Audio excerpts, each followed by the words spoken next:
സമ്പദ് വ്യവസ്ഥയുടെ പ്രധാനപ്പെട്ടൊരു ആധാരശിലയാണ് ബാങ്കിങ് സിസ്റ്റം. ആ ബാങ്കിങ് വ്യവസ്ഥയുടെ ഏറ്റവും പ്രധാനപ്പെട്ട ഒരു കണ്ണിയാണ് സ്റ്റേറ്റ് ബാങ്ക് ഓഫ് ഇന്ത്യ. ആ ബാങ്കാണ് ഏറ്റവും വലിയ ബാങ്ക്.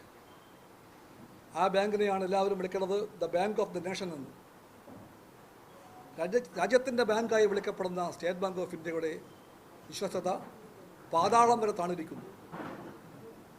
അല്ലെങ്കിൽ മോദി ഗവൺമെൻറ് ആ ബാങ്കിനെ പാതാളം വരെ താഴ്ത്തിയ അവസ്ഥയിലാണ് ഇപ്പോൾ നിൽക്കുന്നത്.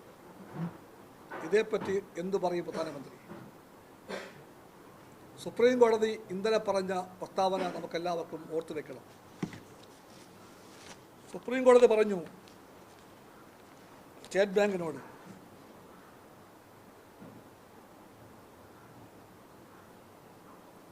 State Bank of India should be candid and fair and not selective while directing it to make a complete disclosure of electoral bonds. Electoral ബോണ്ട്സിനെ പറ്റിയുള്ള എല്ലാ കാര്യങ്ങളും നാടിനോട് പറയാൻ, വ്യക്തമാക്കാൻ സുപ്രീം കോടതി പലവട്ടം പറഞ്ഞിട്ടും ഒളിച്ചു കളിക്കുന്ന സ്റ്റേറ്റ് ബാങ്ക് ഓഫ് ഇന്ത്യയെ പറ്റി ഇതിനേക്കാൾ രൂക്ഷമായ ഭാഷയിൽ എങ്ങനെ പറയാൻ പറ്റും? They should be candid and fair and not selective എന്ന് പറഞ്ഞത് സത്യം പറഞ്ഞാൽ ഏറ്റവും വലിയ പരമോന്നത കോടതിയാണ്. നാണവും മാനവും ഉണ്ടെങ്കിൽ മോദി ഇതേപ്പറ്റി ഒരു വാക്ക് പറയണം.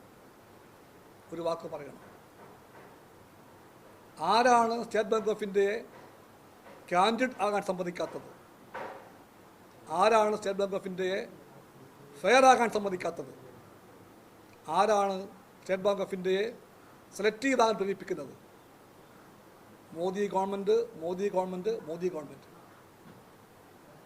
അതുകൊണ്ട് പറയുകയാണ്, നാണവും മാനവും ഉണ്ടെങ്കിൽ, സമ്പദ് വ്യവസ്ഥയെപ്പറ്റി എന്തെങ്കിലും പരിഗണനയുണ്ടെങ്കിൽ മോദി ഗവൺമെൻറ് പാലക്കാട്ട് വെച്ചോ കുഴിക്കെഴുതിട്ടോ ഇതേപ്പറ്റി ഒരു വാക്ക് പറയട്ടെ.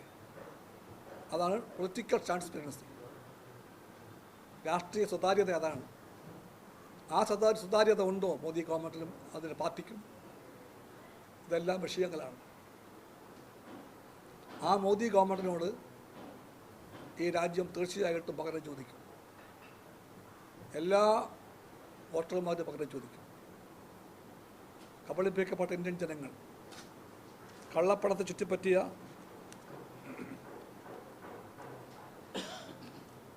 കള്ളപ്പണത്തെ ചുറ്റിപ്പറ്റിയിട്ടുള്ള കഥയൊന്നും ഞാൻ പറയുന്നില്ല.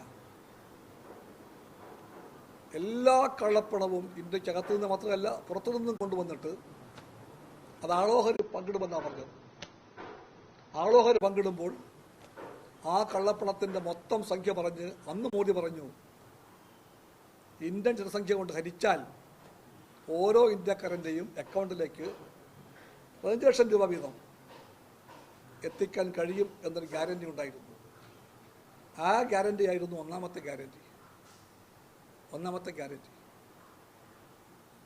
അവിടെ നിന്നിങ്ങോട്ട് ഗ്യാരണ്ടി പരമ്പരയുണ്ടായി. പ്രതിവർഷം 2 കോടി തൊഴിൽ, എല്ലാവർക്കും വിദ്യാഭ്യാസം, എല്ലാവർക്കും വീട്, എല്ലാ വീട്ടിലും വൈദ്യുതി, എല്ലാ വീട്ടിലും ടാപ്പ് വെള്ളം, എല്ലാ വീട്ടിലും ശൗചാലയങ്ങൾ എന്ന് വേണ്ട എല്ലാം. സ്ഥാനാർത്ഥി സാറാമ്മയിലെ ആ പഴയ പാട്ടുണ്ട്, ഞങ്ങളെല്ലാം ചെറുപ്പത്തിലേ കേട്ട പാട്ടാണ്. അതുപോലെയാണ് Modi.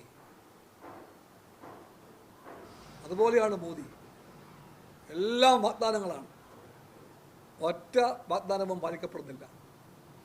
And this is Modi's guarantee. മോദിയുടെ ഗ്യാരണ്ടി എന്ന് മലയാളത്തിൽ പറയുന്നു, ദിസ് ഈസ് മൈ ഗ്യാരണ്ടി എന്ന് ഇംഗ്ലീഷിൽ പറയുന്നു, ഹിന്ദിയിലും പറയും. എന്തർത്ഥമുണ്ട് ആ ഗ്യാരണ്ടിക്ക്? ഗ്യാരണ്ടി എന്ന വാക്കിന് നരേന്ദ്രമോദി അർത്ഥത്തെ മാറ്റി എഴുതിയിരിക്കുന്നു. ഗ്യാരണ്ടി എന്ന വാക്കിൻ്റെ യഥാർത്ഥ അർത്ഥം ഇളകാത്ത ഉറപ്പെന്നാണ്. എന്നാൽ മോദി ഇപ്പോൾ തെളിയിച്ചിരിക്കുന്നു ആ വാക്കിൻ്റെ അർത്ഥം പഴക ചാക്ക് എന്നാണ്. മോദി ഗ്യാരണ്ടി എന്ന് പറഞ്ഞാൽ പഴക ചാക്ക്, ഒരു വിലയുമില്ല അതിന്.